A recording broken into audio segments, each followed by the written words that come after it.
সেই যে ওয়াকফ নিয়ে উনি একটিও কথা বলেনি। সুতরাং মানুষ ওনার কপিলে শেষ ব্রেক পেতে দেবে ওবিসি নিয়ে যা করেছে। এবং আজ মাদ্রাসাগুলোতে, সরকারি মাদ্রাসাগুলোতে, যেটা সরকারি মাদ্রাসা, সেই সরকারি মাদ্রাসাগুলোতে মুসলমান ছেলেমেয়েরা চাকরি পায়। আমি স্কুল শিক্ষক, মুসলমানদের মসিয়া কি করে হলেন সেই জন্যে যেখানে ব্যবসা হতো তাদের মোহতারাম আমাকে পাঠাতেন, কিন্তু এখন সে বয়সও নেই, বিশ্বাসও নেই। তবে ওই যে দমকলে সভা ছিল, আদেশ করেছেন বড় হুকুমকে মানাও জরুরি, ওই জন্য দু জায়গায় পরে আপনাদেরকে শোনাচ্ছি।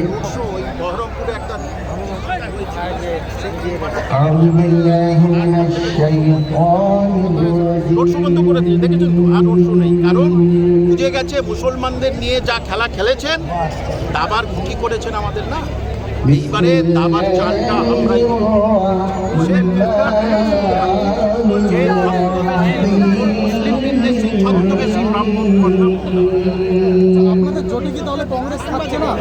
দেখুন, কংগ্রেসের অনেক চালাকি হয়েছে, শূন্য ছিল এবার মহাশূন্য হয়েছে।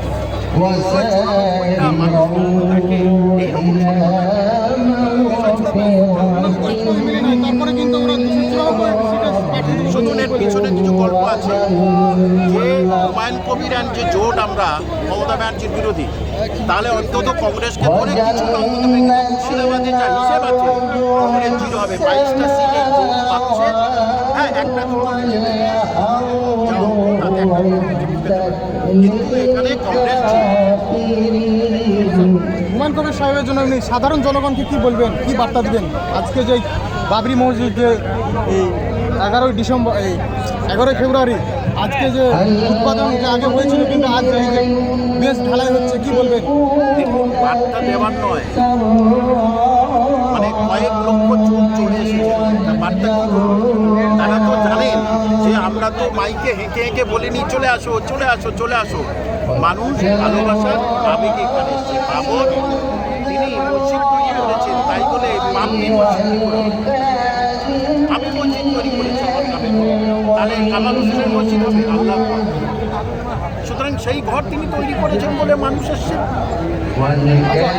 বাবরির নামটা নিয়ে কিন্তু বাবরি মসজিদ, কিন্তু বাবরির নাম নিয়ে অনেকেই প্রশ্ন করছে আগামী দিনে যে আমার ছেলের নাম আমি বাবর রাখতে পারি, তাহলে কি রাখতে পারবো না? যে যারা যারা এই সমস্ত কথা বলছে এরা সংবিধান পড়ে না, এরা হিন্দু নিয়ে কথা বলে যে আমি আমার হাজবেন্ডে মুসলমান খ্রিস্টান বসে সমাজ চোখে দেখি। কারণ আমাদের